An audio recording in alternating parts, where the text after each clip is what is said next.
नमस्कार, मैं हूं अनुश्री। आप देख रहे हैं डेली बज़ इंडिया। बॉलीवुड के दिग्गज अभिनेता नसीरुद्दीन शाह ने एक बार फिर से चौंकाने वाला बयान दिया है।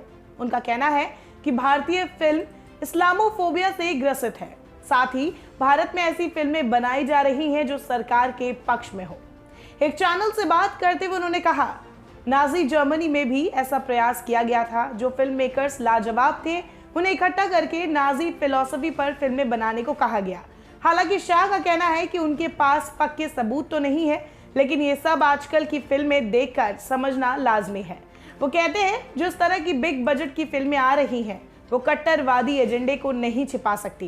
इंटरव्यू के दौरान उनका ये भी कहना था कि सरकार अपने समर्थन में फिल्में बनवाने के लिए फिल्म मेकर्स को समर्थन दे रही है, उन्हें इस तरह की फिल्मों के लिए प्रोत्साहित कर रही है, उन्हें फंडिंग दिया जा रहा है। कुल मिलाकर वो प्रचार वाली फिल्में बना रहे हैं। हालांकि इंटरव्यू के दौरान जब नसीरुद्दीन शाह से ये पूछा गया क्या उनके साथ फिल्म इंडस्ट्री में कभी भेदभाव हुआ है, तो उन्होंने कहा, मैं नहीं जानता कि फिल्म इंडस्ट्री में मुस्लिम समुदाय से कोई भेदभाव किया जा रहा है या नहीं।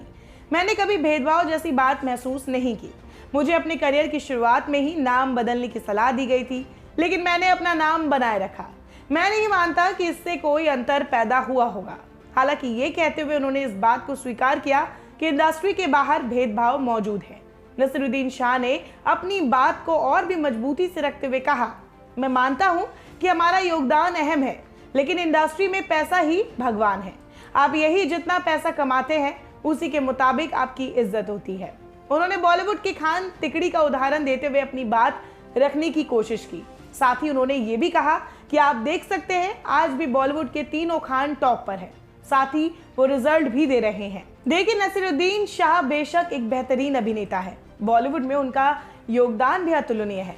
चूंकि अभी हम उनकी अदाकारी पर बात नहीं कर रहे, बल्कि उनके द्वारा दिए गए बयानों को लेकर चर्चा की जा रही है, तो आपको बताते चले कि बॉलीवुड में एजेंडों वाली फिल्मों का दौर या फिर फिल्मों को बैन कर देने की परंपरा कोई नई बात नहीं है।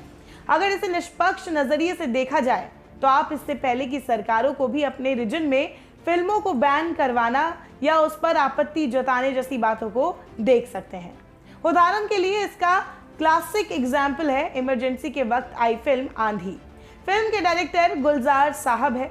आपको जानकर हैरानी होगी कि एक बार को फिल्म रिलीज कर दी गई थी, लेकिन रिलीज के बाद इसे बैन कर दिया गया, सिनेमा हॉल से हटवा दिया गया। इसके एक सीन से इतना ज्यादा बवाल हुआ था कि जिसका आप अंदाजा भी नहीं लगा सकते।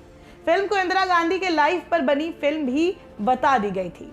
हुआ ये था कि फिल्म में कुछ सीन थे जहां लीड एक्ट्रेस सुचित्रा के किरदार को सिगरेट और शराब पीते हुए दिखाया गया। चुनाव का भी माहौल था और गुजरात में विपक्षी पार्टियों ने इन्हीं क्लिप्स को यूज किया।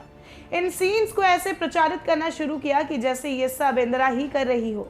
इस तरह से क्या सच था और क्या झूठ, इससे बिना मतलब जाने हुए फिल्म को बैन ही करना उचित समझा गया।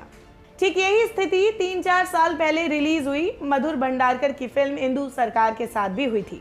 उस वक्त भी विरोध किया गया, फिल्म को बैन करने तक की बात उठने लगी थी। इसके अलावा हाल ही में आई वेब सीरीज चोक्ड नोटबंदी की विफलता को दर्शाती है, जिसे अनुराग कश्यप ने डायरेक्ट किया है।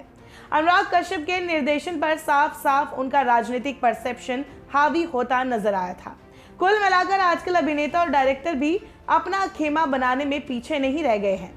देखिए, बात यह है कि पिछले कुछ सालों में इंटरनेट की बराबर मात्रा में पूर्ति हो जाने की वजह एक तो इतने कम समय में बहुत सारे OTT प्लेटफॉर्म खड़े हो गए हैं, साथ ही साथ लोग वर्चुअली भी काफी एक्टिव हुए हैं। यहाँ हम ये बताने की कोशिश कर रहे हैं कि बात सिर्फ फिल्मों की नहीं है, बल्कि ऐसे कई तरह के कंटेंट परोसे जा रहे हैं जो ना सिर्फ मौजूदा सरकार के पक्ष में है, बल्कि उसके क्रिटिक के रूप में भी है। हम अगर नाम ना भी ले, लेकिन आप स्टैंड अप कॉमेडी वगैरह देखते होंगे तो समझ रहे होंगे कि हमारा कहने का तात्पर्य क्या है। रही बात नाजी जर्मनी की और प्रोपेगेंडा की, तो ध्यान से देखा जाए तो ये दोनों तरफ से है। हाँ, चूंकि फिलहाल सत्ता में बीजेपी है, तो स्वाभाविक है कि इनका पलड़ा भारी होगा। कल को कोई दूसरी सरकार आएगी तो वो भी अपने अनुसार कंटेंट परोसने की कोशिश करेगी। लेकिन जो भी हो, ये ना सिर्फ सिनेमा को लेकर है, बल्कि आर्ट के किसी भी फॉर्म के लिए इस तरह का कदम ठीक नहीं होता। एक समय के बाद जनता खुद इसके विरोध पर उतर आती है। ज्यादा जानकारी चाहिए तो आप कोरियाई फिल्मों का इतिहास पढ़िएगा। वहां की जनता फिल्मों पर इसी तरह के दबाव को लेकर सड़कों पर उतर आई थी। और आज देखिए पैरासाइट, ऑस्कर के 92 साल के लंबे इतिहास में पहली नॉन अंग्रेजी फिल्म बनी जिसे इस अवार्ड से नवाजा गया। फिलहाल इस खबर में इतना ही। बाकी आपकी क्या राय है इस खबर को लेकर हमें कमेंट सेक्शन में जरूर बताइएगा। साथ ही देखते रहिए डेली बज़ इंडिया। धन्यवाद।